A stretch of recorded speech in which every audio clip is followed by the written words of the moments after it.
itu nanti yang akan menjadi bagian dari sperma yang engkau akan buahkan kepada rahim istrimu, perhatikan status makanan dan minuman tersebut.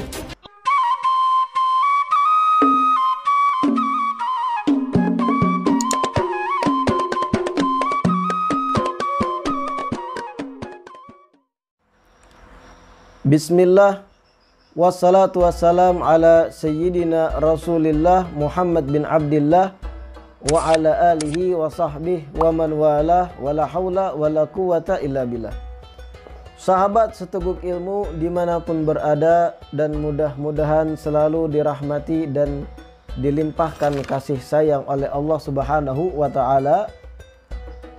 Di saat sepasang kekasih melangsungkan pernikahan dan kemudian jadilah mereka berdua sepasang suami istri yang sah. Di balik pernikahan yang mereka langsungkan, umumnya terdapat tujuan-tujuan tertentu yang mulia. Salah satu tujuan yang mulia di balik pernikahan adalah agar mendapatkan keturunan, agar mendapatkan momongan, dan tentu saja pasangan suami istri muslim dan muslimah, cita-cita mereka pastilah ingin mendapatkan keturunan yang baik, keturunan yang saleh atau salehah, mempunyai anak-anak yang berakhlak mulia, bertata krama yang tinggi, berbudi pekerti yang luhur tentu saja. Berbicara tentang hal ini dalam kacamata ajaran mulia agama Islam, ada kiat-kiat tertentu yang harus diperhatikan oleh sepasang suami istri yang berkeinginan mendapatkan anak yang soleh atau soleha. Yang paling basic sama sekali, yang paling dasar, yang harus diperhatikan oleh seorang suami adalah kualitas makanan atau minuman yang ia konsumsi sebelum ia melakukan hubungan suami istri dengan istrinya. Kiat pertama yang perlu diperhatikan, perlu untuk diingat oleh seorang suami khususnya, sebelum ia melakukan hubungan badan dengan istrinya, makanan atau minuman yang ia konsumsi harus ia filter, harus ia perhatikan.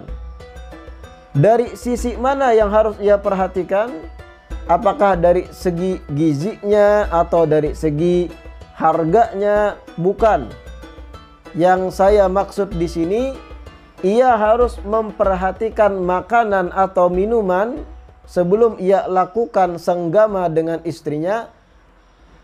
Perhatikan dari sisi halal atau haramnya makanan tersebut. Perhatikan dari sisi status makanan atau minuman tersebut. Apakah ia halal? Apakah ia haram? Apakah ia syubhat? Makanan yang dibeli dengan harta yang samar-samar hukumnya. Karena apa? Dari makanan tersebut nanti yang kemudian dikonsumsi oleh sang suami, dan kemudian makanan yang masuk ke lambung tadi diproses di dalam tubuhnya, kemudian menjadi cairan yang nantinya akan membuahi rahim daripada pasangannya, cairan yang kita kenal dengan sebutan air mani atau sperma. Apabila berasal atau bersumber dari makanan yang haram atau yang syubhat, yang samar-samar statusnya, maka bisa mengakibatkan keturunan yang moralnya kurang atau akhlaknya berantakan. Di dalam kitab Al-Jawahir Al-Lu'lu'iyah diceritakan hukiya anna rajulan qasada ziyarata ba'dil awliya. Diceritakan ada zaman dahulu seseorang yang melakukan perjalanan jauh, tujuannya ingin mengunjungi seorang wali besar, seorang wali Allah. Tiba-tiba dalam perjalanannya tadi, ia pun sampai ke rumah sang wali, seorang syekh yang terkenal kewilayahannya, seorang wali. Sampai ke rumah syekh tersebut, orang tersebut melihat ada seorang laki-laki muda keluar dari rumah. Laki-laki muda yang keluar dari rumah, alaihi sima mutakabbirin, nampak dari jalannya congkak, sombong pemuda yang keluar dari rumah. Nampak dari mimik wajahnya orang tersebut akhlaknya buruk, congkak begitu. Terkadang manusia terlihat dari mimik wajahnya, orang ini sombong, orang ini congkak, akhlaknya kurang dan sebagainya. Dilihat oleh pemuda tadi, ada seorang anak keluar dari rumah si wali yang mana nampak tanda-tanda kecongkakan, kesombongan dari anak tersebut. Fasallama alaihi falam yarudda alaihi. Orang yang menziarahi rumah wali tadi pun mengucapkan salam pada anak muda yang keluar dari rumah dengan congkak tadi. Assalamualaikum. Tetapi pemuda yang congkak keluar rumah dari rumah wali tadi tidak menjawab. Diam dengan congkaknya, ia tidak menjawab ucapan salam. Fata'ajjaba wa sa'ala anhu faqila lahu innahu ibnu syekh. Sang penziarah ini pun yang mengunjungi rumah wali dengan maksud menziarahi atau mengunjungi wali yang punya rumah, saat mengucap salam pada pemuda yang keluar dari rumah wali dan salamnya tidak dijawab, ia pun bingung, kok kenapa orang ini tidak mau menjawab salam saya? Ia tanya orang sekitar, siapa anak tersebut yang sombong itu? Dijawab orang sekitar, ternyata anak yang keluar rumah tadi siapa? Adalah anak dari si wali, anak dari syekh tersebut. Orang ini pun heran, kok bisa anak seorang wali sombong seperti itu? Tiba-tiba datanglah si wali atau seorang syekh yang punya rumah. Datang syekh tersebut, dilihat oleh orang yang tadi mengunjunginya. Syekh tersebut justru nampak sekali aura-aura ketawaduan. Nampak sekali cahaya-cahaya rendah hati, tawadu wa kamal husnul khuluq. Dan nampak dari syekh tadi kesempurnaan dari budi pekerti yang luhur. Beda jauh dengan anaknya. Fazada ta'ajjubuh, ia pun tambah heran, kok bisa ayahnya ini memang orang yang berakhlak, seorang syekh besar, wali besar, kok anaknya malah sombong, salamku tidak dijawab. Ia pun berkata dalam hatinya, bagaimana bisa syekh yang luar biasa ini punya anak yang congkak, yang sombong, yang kurang ajar. Tsumma sa'alahu an su'i khuluqi ibnihi. Kemudian si tamu ini bertanya kepada syekh, kepada si wali. Ia pun memberanikan diri bertanya, wahai syekh, saya tadi awal sampai ke rumah antum, saya lihat ada seorang anak yang sombong. Saya ucapkan salam, ia tidak mau menjawab. Dan ternyata itu adalah anaknya antum, anaknya sampean. Kalau boleh tahu kenapa bisa begitu anak sampean ini wahai syekh? Ditanya oleh si tamu tadi. Ia memberanikan diri bertanya pada syekh karena ia tidak mau pulang ke rumah dengan keadaan penasaran. Dijawab oleh syekh ini, la ta'jab, engkau jangan heran, engkau jangan bingung. Suatu hari dahulu, kata syekh ini bercerita kronologinya, ju'tu muddata ayyam, aku pernah kelaparan luar biasa beberapa hari, tidak punya makanan. Kemudian tetanggaku dapat kabar bahwa aku kelaparan beberapa hari. Tetanggaku tadi menolongku.